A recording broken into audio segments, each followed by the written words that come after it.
Bismillahirrahmanirrahim. Assalamualaikum warahmatullahi wabarakatuh. Innal hamdalillah nahmaduhu wa nasta'inuhu wa nastaghfiruh wa na'udzu billahi min shururi anfusina wa min sayyi'ati a'malina. May yahdihillahu fala mudilla lahu wa may yudlil fala hadiya lahu. Asyhadu an la ilaha illallah wa asyhadu anna Muhammadan abduhu wa rasuluh la nabiyya ba'dahu amma ba'du. Yang kami hormati Bapak Ibu Sekalian Usaha Sari, Bapak Haji Sahadat Tamir, yang kami hormati Bapak Ketua Tamir, Bapak Haji Fauzi, yang kami hormati para jemaah Mushola sekalian yang insyaallah dirahmati oleh Allah.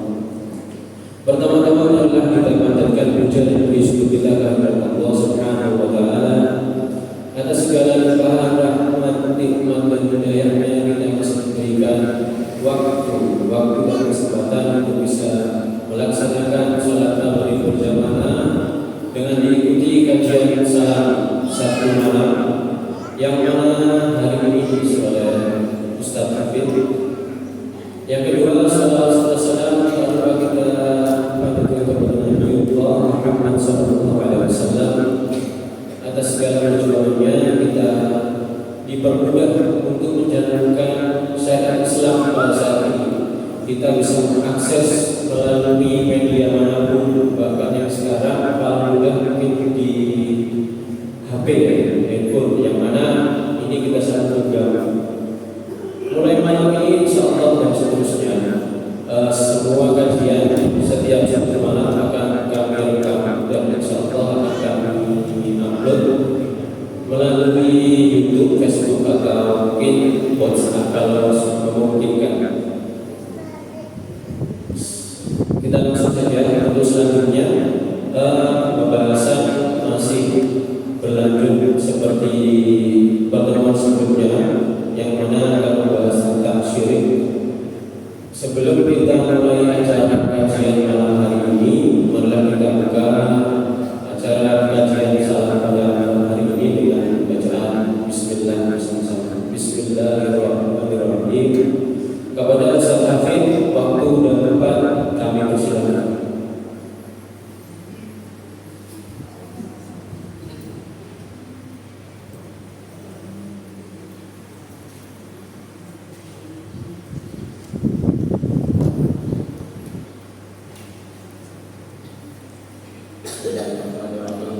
Assalamualaikum warahmatullahi wabarakatuh.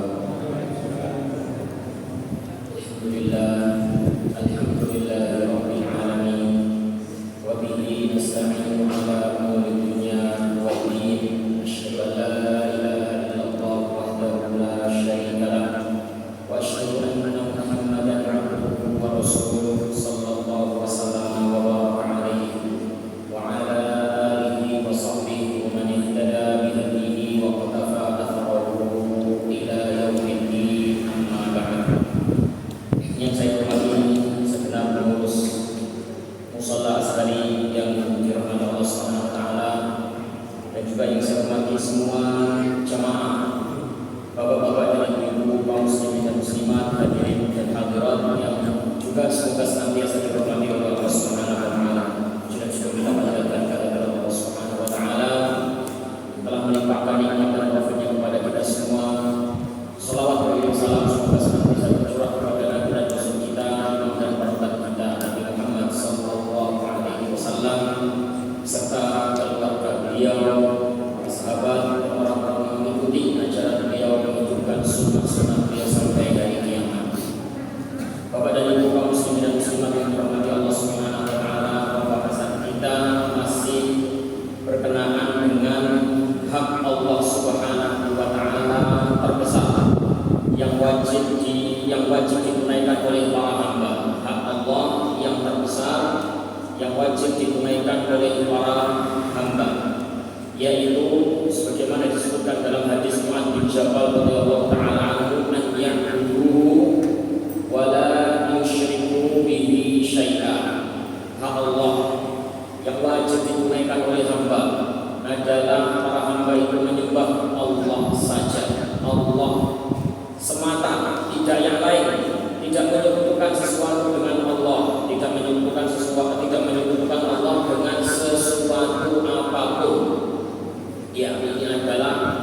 haknya Allah terbesar yang wajib ditunaikan oleh para hamba. Nah, sedikit mengulang apa yang sudah kita sebutkan di pertemuan yang lalu biar nyambung dengan pelajaran yang sekarang, bahwasanya menyebutkan Allah atau dikenal dengan perbuatan syirik, definisi yang dijabarkan oleh para ulama adalah taswiyatu ghairillahi billahi fima huwa min khasaisillah, menyamakan selain Allah dengan Allah, menyamakan selain Allah dengan Allah dalam perkara-perkara yang menjadi kekhususan Allah, hak prerogatifnya Allah. Itulah makna daripada kesyirikan. Ya, di antara hak khususnya Allah itu ibadah. Di antara hak khususnya Allah itu adalah ibadah. Maka siapa yang memberikan ibadah kepada selain Allah Subhanahu wa ta'ala, maka sungguh dia telah berbuat kesyirikan, memberikan ibadah yang itu adalah hak istimewanya Allah kepada selain Allah. Ya, dia telah berbuat kesyirikan kepada Allah Subhanahu wa ta'ala. Sudah kita sebutkan kemarin, di antara contoh kesyirikan itu adalah berdoa kepada selain Allah Subhanahu wa ta'ala, berdoa kepada selain Allah Subhanahu wa ta'ala. Baik, kita langsung masuk materi hari ini Bapak dan Ibu. Sekarang contoh yang kedua ya. Jadi contoh yang pertama adalah berdoa kepada selain Allah Subhanahu wa ta'ala. Sekarang contoh yang kedua adalah at-tiyarah. At-tiyarah atau at-tatayyur. At-tiyarah atau at-tatayyur dari kata ta'ir. Ta'ir itu burung. Ta'ir itu burung. Maksudnya apa? At-tasya'um bit-tayr, ya. Orang punya anggapan sial dengan burung, punya anggapan sial dengan burung, dan memang awalnya seperti itu dulunya di zaman Arab jahiliyah. Di zaman jahiliyah, orang-orang Arab jahiliyah itu memiliki anggapan sial terhadap burung. Misalnya mereka mau bepergian, kan tidak tahu bepergian ini kira-kira nanti akan lancar-lancar saja di perjalanan atau ada halangan, ada mara bahaya, tidak tahu mereka. Ya. Untuk mendapatkan secercah pengetahuan tentang masalah itu, mereka dulu melepas burung. Ya. Kalau burung yang dilepas itu lari ke kanan, pertanda baik. Burung yang dilepas ternyata larinya ke kiri, berarti pertanda jelek, pertanda sial. Sehingga mereka pun membatalkan niat mereka untuk melakukan perjalanan. Ya, melakukan perjalanan, membatalkan niatnya untuk membatalkan niatnya untuk melakukan perjalanan. Jadi dia dinamakan tatayyur dari kata burung. Itu memang karena awalnya begitu, tapi lambat laun ya ini melebar, bukan hanya beranggapan sial dengan burung saja, melebar. Ya, anggapan sial terhadap hari, anggapan sial terhadap bulan, anggapan sial terhadap angka, anggapan sial terhadap kucing, anggapan sial terhadap lain-lain. Pokoknya beranggapan sial dengan sesuatu yang sebenarnya tidak ada hubungannya. Memiliki anggapan sial dengan sesuatu apapun itu yang tidak ada hubungannya. Ya, kalau burung nanti kan jelas tidak ada hubungannya. Burung makanan menyebabkan atau kata mereka pertanda baik sama di burung ke kiri pertanda buruk dari mana? Nggak ada hubungannya apa-apa. Nah demikian juga hari, angka, bulan itu juga nggak ada hubungan apa-apa, tidak ada hubungan apa-apa. Nah itu juga masuk ke dalam ruang lingkup tatoyur atau tiawa, beranggapan sial. Jadi makna tiawa itu luas, bukan beranggapan sial dengan burung saja, beranggapan sial dengan burung dan yang semisal, yang tidak nyambung. Ya. Jadi misalnya seseorang yang sengaja menjauhi hari tertentu yang dia anggap sial, maka ini juga termasuk. Biasanya apa? Kalau hari bulan, biasanya bulan ya. Di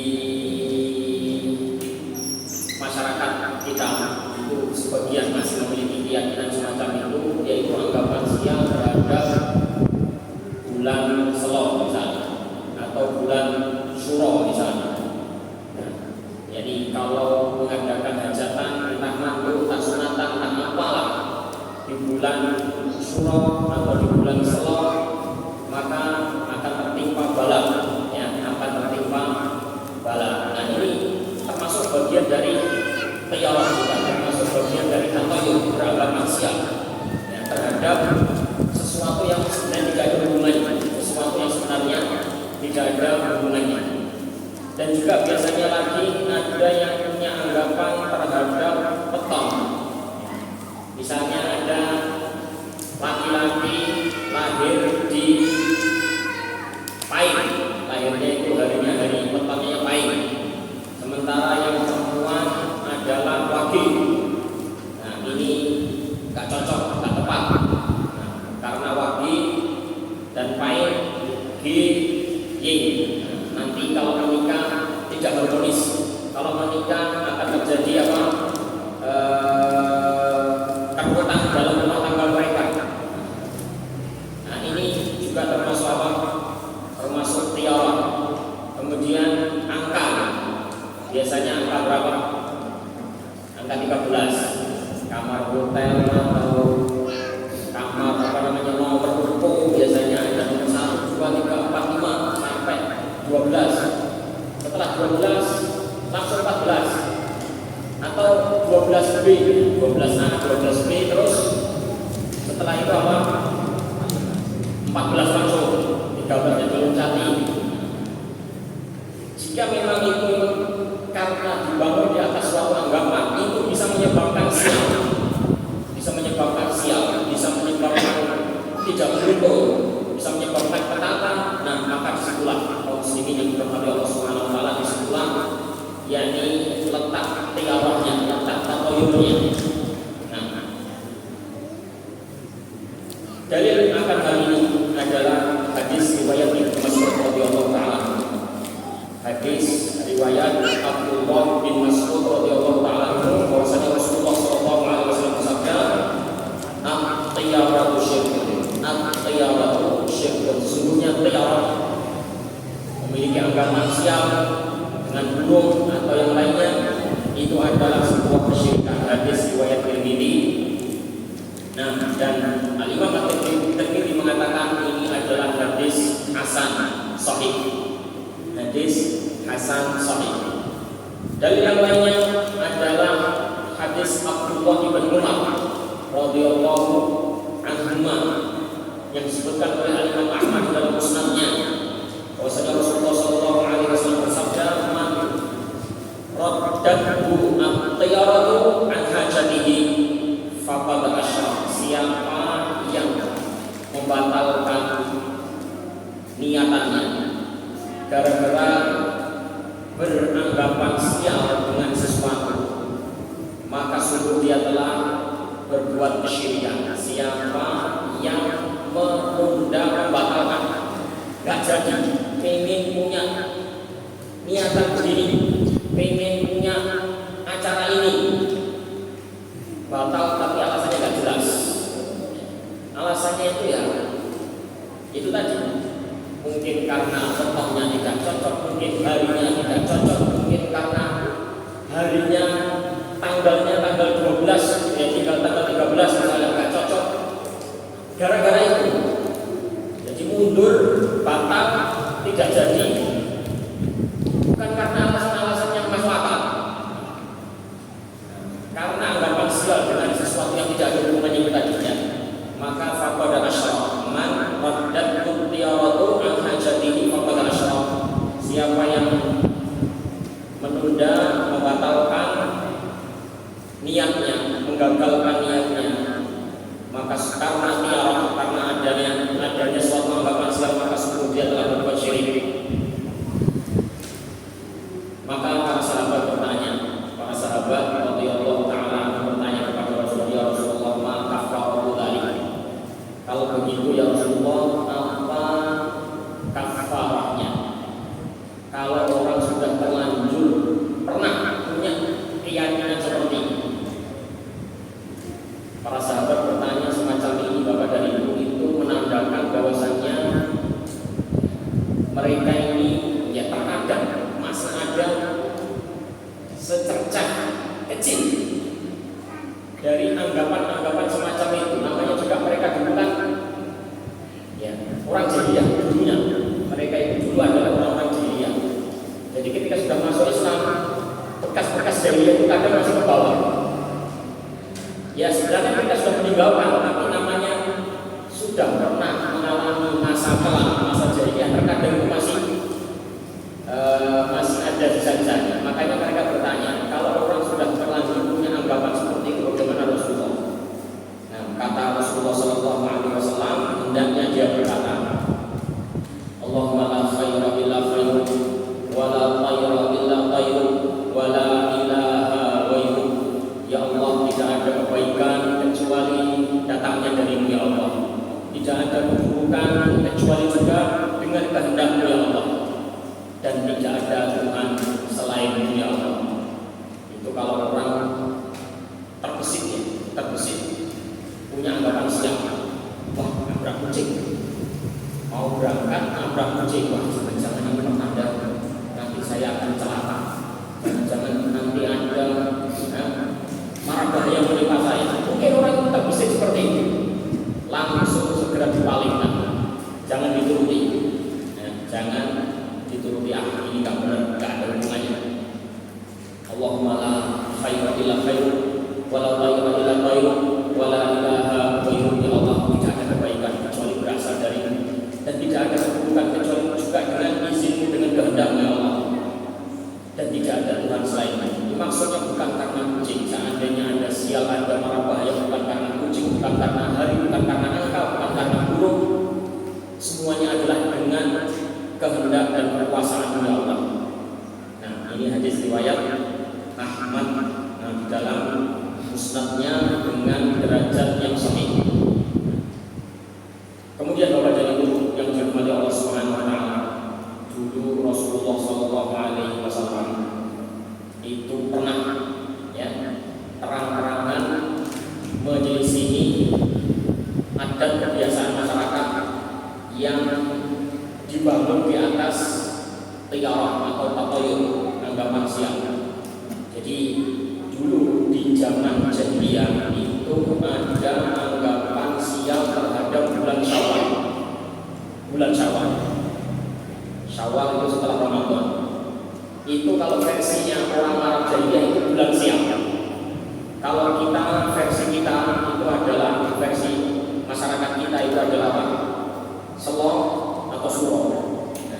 Maka Arab jahiliyah juga punya.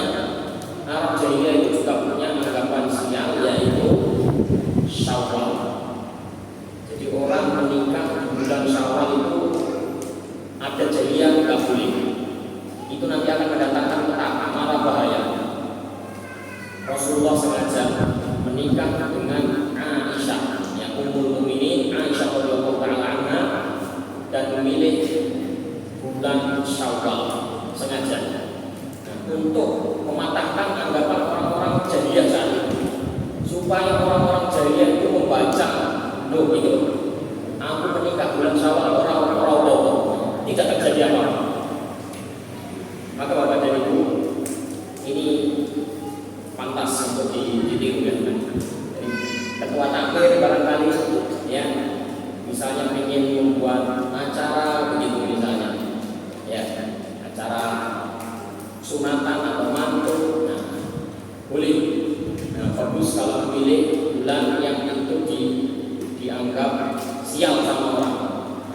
menunjukkan ternyata tidak apa-apa, ternyata nggak apa-apa. Tunjukkan kepada masyarakat, saya punya hajatan bulan Syuro, ternyata tidak terjadi apa-apa. Anggapan yang kalian anggap selama ini tidak ada wujudnya, tidak ada buktinya. Nah, berani Pak? Baik. Nah, pertanyaannya Bapak dan Ibu, kenapa dia masuk ke dalam kesyirikan? Nah, kita kembali kepada definisi syirik yang sudah kita sebutkan tadi. Taswiyatu ghairillahi billahi fima huwa min khasaisillah. Menyamakan selain Allah dengan Allah dalam hal-hal yang menjadi kekhususan bagi Allah. Menyamakan selain Allah dengan Allah dalam hal-hal yang menjadi kekhususan Allah. Di sini ada perkara yang menjadi kekhususan Allah. Apa itu? Takdir, menetapkan yang keberuntungan dan kesialan, beruntung atau tidak beruntung, ya, bejo atau sial, beruntung atau untung, itu takdir Allah Subhanahu wa Ta'ala. Allah yang menetapkan si A untung, si B sial. Nah, teori ini atau teori ini itu seseorang memberikan sesuatu yang sebenarnya menjadi hak khususnya Allah kepada kucing tadi, ya, kepada burung tadi, kepada angka, kepada hari, kepada tanggal. Tanggal nggak punya andil apa-apa untuk menentukan sial dan tidak sial. Nah, kucing tidak punya yang andil apa-apa di dalam menetapkan seseorang itu beruntung atau sial. Hari juga demikian, bulan juga demikian. Itu haknya Allah.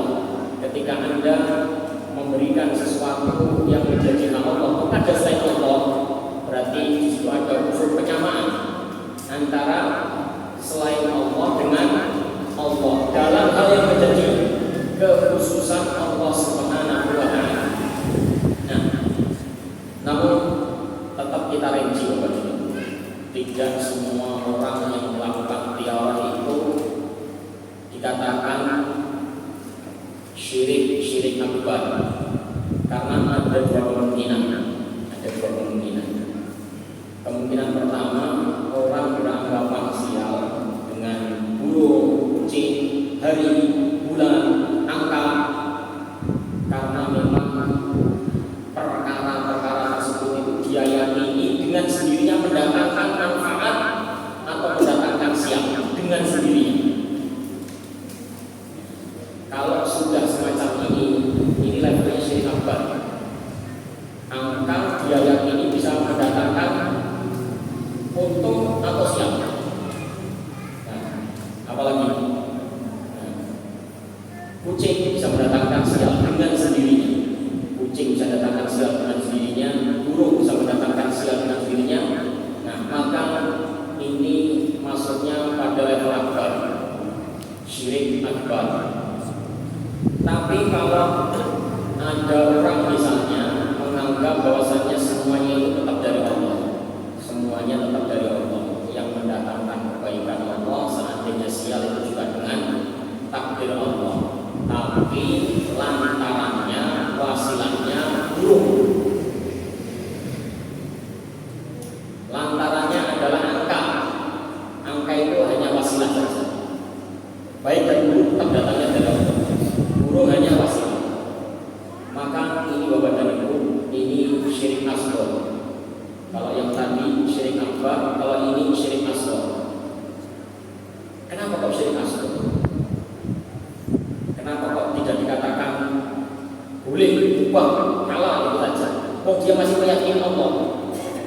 Ya, itu masalah sebenarnya. Walaupun dia masih meyakini Allah, tapi dia mengkaitkan sesuatu yang sebenarnya bukan lantaran. Sesuatu yang bukan lantaran dia kaitkan. Ini berbeda dengan Anda mengkaitkan sesuatu yang memang itu wasilah lantaran. Contoh, Anda memilih hari yang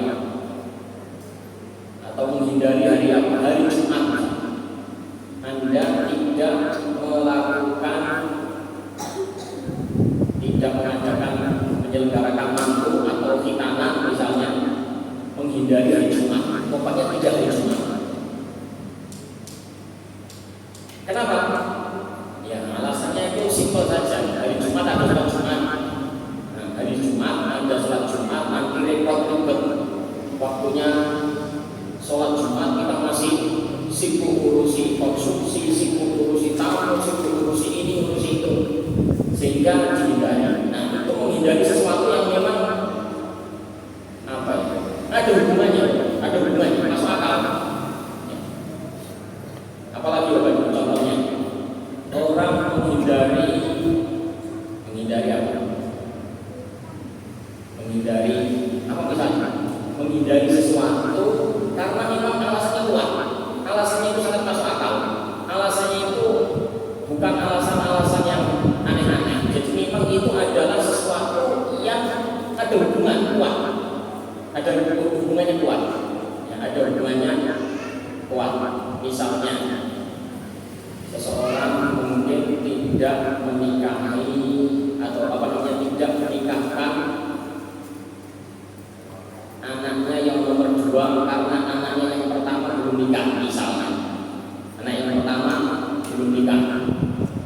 Nah, terus anak yang kedua sudah dapat jodoh, ya dipending sebentar, bukan karena apa-apa, bukan karena meyakini sial, bukan karena nanti ada petaka, ada bala, tapi apa? Menjaga perasaan, misalnya, ya. Menjaga perasaan itu kan secara nalar masuk. Ya. Nah ini beda Bapak.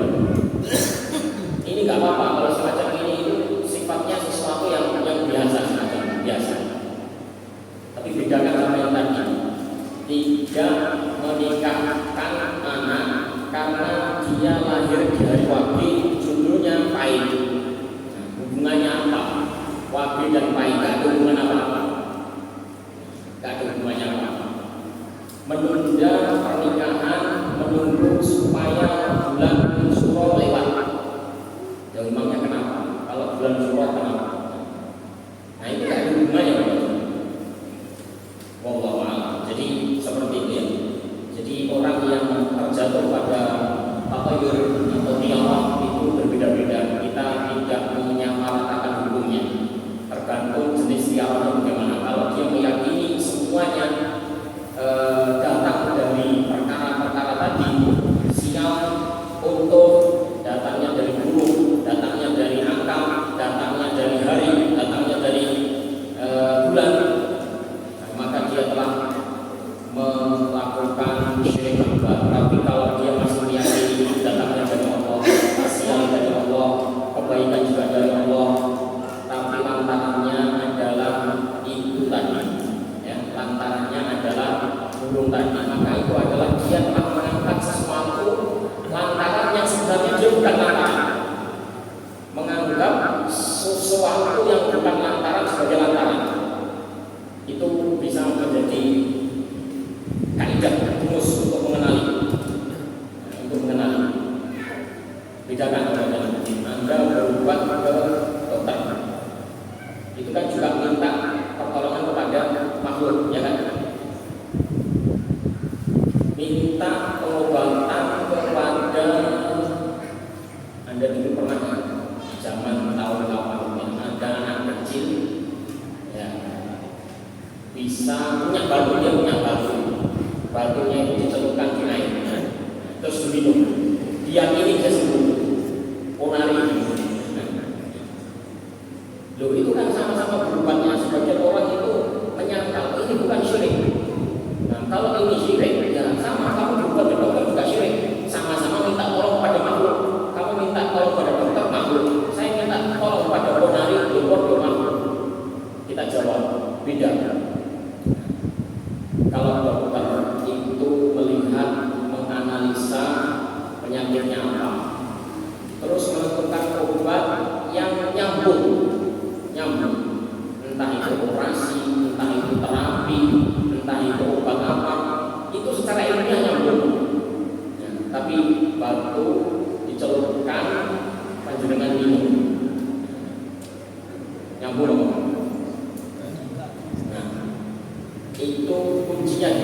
letak perbedaannya di situ. Menjadikan sesuatu yang bukan lantaran sebagai lantaran. Jadi Allah itu punya sebab dan akibat. Kalau Anda mengikuti hukum sebab akibat yang Allah tetapkan, tidak ada masalah. Allah memiliki hukum sebab akibat. Sebabnya ini adalah ini, sebabnya itu adalah itu. Kalau Anda begini, akibatnya begini. Anda berjalan di atas jalur itu, tidak ada masalah. Tapi kalau Anda membuat hubungan sebab dan akibat sendiri di luar jalurnya Allah Subhanahu wa taala, di sini masalah. Bedanya di situ apa?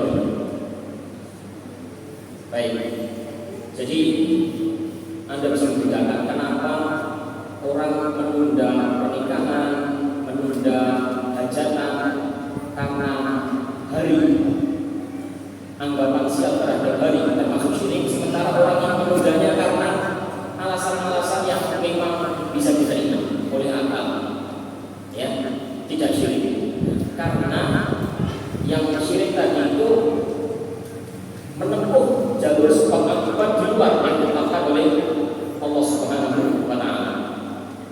Nah, berikutnya Bapak dan Ibu yang dirahmati Allah Subhanahu wa taala, selesai masalah beranggapan sial, selesai. Yang berikutnya adalah at-tamaim. Nah, at-tamaim adalah al-kharazat kana al-arab mu'alliqunaha ala awladihim yatlaquna biha al-'ain fi za'mihim. Nah, jadi tamaim itu adalah semacam kalung, ya, manik-manik biji tasbih atau apalah, atau tali dikalungkan atau digelapkan, dikalungkan, digelapkan. Barangkali ada isinya, ya, isinya itu kalau dibuka bahasa Arab, tapi bukan Quran, bukan doa dari Rasulullah, bukan. Pokoknya potongan-potongan huruf-huruf Arab, ha ha ha ha, ja ja ja ja, so so so so. Hanya itu saja. Dan itu diyakini bisa menolak bala, bisa tolak bala. Dan ini dulu terjadi di orang-orang Arab Jahiliyah. Di orang-orang Arab Jahiliyah, setelah datangnya Islam maka semua itu dibatalkan. Semuanya itu dihapus oleh Islam. Dalilnya adalah sebuah hadis yang diriwayatkan oleh Imam Ahmad, Abu Dawud, Ibnu Majah, dan juga Al-Hakim dari Ibnu Mas'ud. Bahwasanya Rasulullah sallallahu alaihi wasallam bersabda, "Inna ruqa wa tama'ina wa tiwala tasyirun." Sesungguhnya ruqa, tama'in, tiwala, syirik. Ini lafaz-lafaz yang asing semuanya. Ruqa, tama'in, tiwala, syirik. Saya jelaskan satu saja. Tama'in, di sini Rasul menyebut tama'in. Tama'in itu tadi, ya, sesuatu yang dikalungkan atau digelapkan, ya, isinya itu bisa jadi ada tulisan semacam mantra-mantra begitu yang dituliskan, atau mungkin bisa jadi tidak ada, ya. Jadi benda itu, tali itu, atau manik-manik itu memang diyakini bisa tolak bala, diyakini bisa tolak bala. Nah, itulah tama'in. Dan Rasulullah tadi mengatakan, "Inna ruqa wa tama'ina wa tiwala tasyirun." Sesungguhnya ruqa, tama'in, tiwala itu adalah kesyirikan.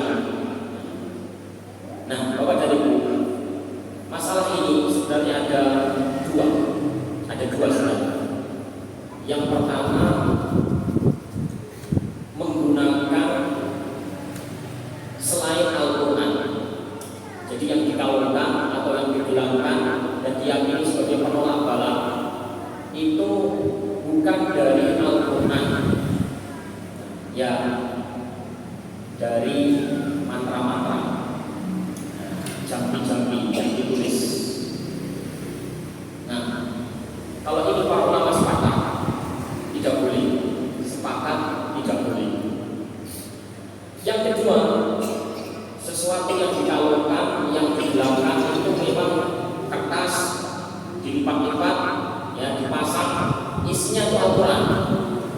Kalau dibuka ada ayat kursinya, atau apa namanya, yang masyarakat jin wal insi ini istata'tum an tanfudu min aqtaris samawati wal ardi fanfudu la tanfuduna illa bisultan.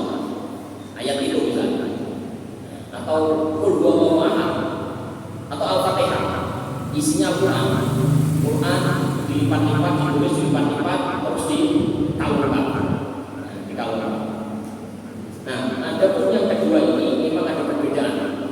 Ada perbedaan pendapat di kalangan para ulama. Sebagian ulama mengatakan bahwasannya itu boleh karena ini sama dengan ruqyah. Bolehnya itu karena itu dianggap sama dengan ruqyah. Ruqyah kan membacakan ayat kursi, membacakan apa? Qul huwallahu ahad, membacakan apa? Al-Fatihah. Nah, cuma bedanya ini ditulis itu saja. Kalau ruqyah dibunyikan, kalau ini ditulis. Yang berpendapat semacam ini dari kalangan para sahabat juga ada, ya, Abdullah bin Amr bin As, ya, dan juga ini adalah sesuatu yang diriwayatkan dari Aisyah radhiyallahu anha, Abu Ja'far Al-Baqir, Imam Ahmad, dan yang lain-lain. Ada pendapat yang kedua, pendapat yang kedua tetap tidak boleh, walaupun yang dikaulkan dan digelapkan itu adalah dari Al-Quran, tetap tidak boleh. Ini pendapatnya Abdullah bin Mas'ud, Abdullah bin Abbas, Hudzaifah, Uqbah bin Amir, dan yang lain-lain. Nah, termasuk juga tadi murid-muridnya Ibnu Mas'ud. Nah, alasannya adalah hadis tadi umum. Inna ruqah wa tamaim wa tiwalah syirkun, itu tak memperinci apakah berasal dari Quran atau tidak, itu tak memperinci, umum. Yang kedua, sebagai bentuk menutup celah menuju yang tidak boleh.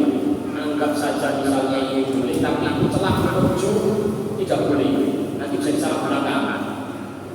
Yang ketiga, ini akan berpotensi menjadikan Quran itu nanti dihinakan.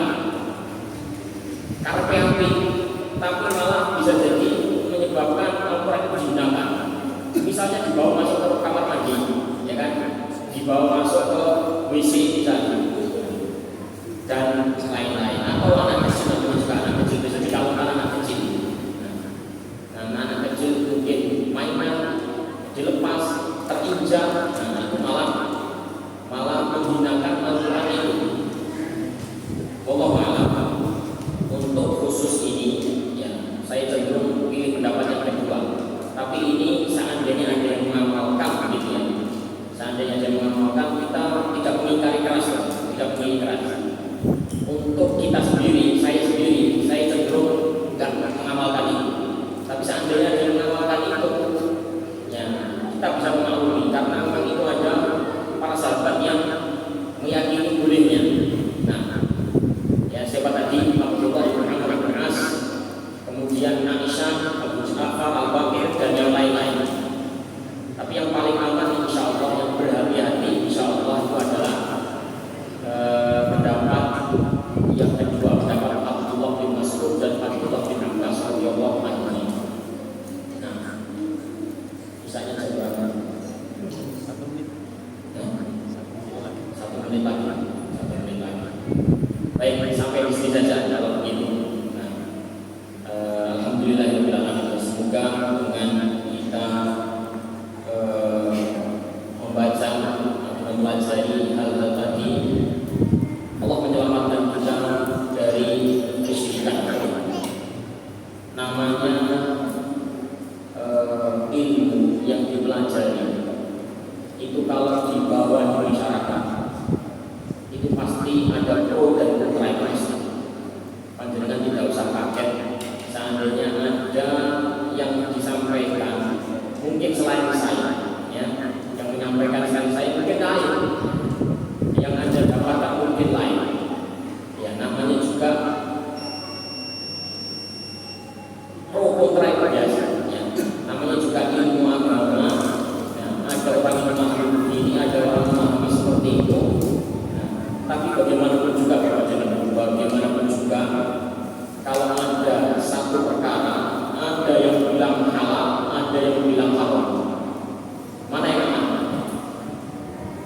tinggalkan. Misalnya umpama saya sudah mengatakan tadi apa, berangkat parsial dengan hari, berangkat parsial dengan angka, itu adalah haram. Syirik tidak boleh. Mungkin ada orang yang tidak setuju. Ada yang mengatakan boleh. Anggaplah begitu umpama. Siapapun yang berkata, apapun perkataannya, kalau Anda meninggalkan keyakinan itu jangan. Anggaplah ada orang bilang nggak apa-apa. Ya wes lah, ngomong apa-apa. Tapi saya untuk amannya saya jauhi. Untuk amannya saya tidak punya anggapan siap. Untuk amannya saya tidak pakai jimat, tidak pakai gelang untuk tolak bala.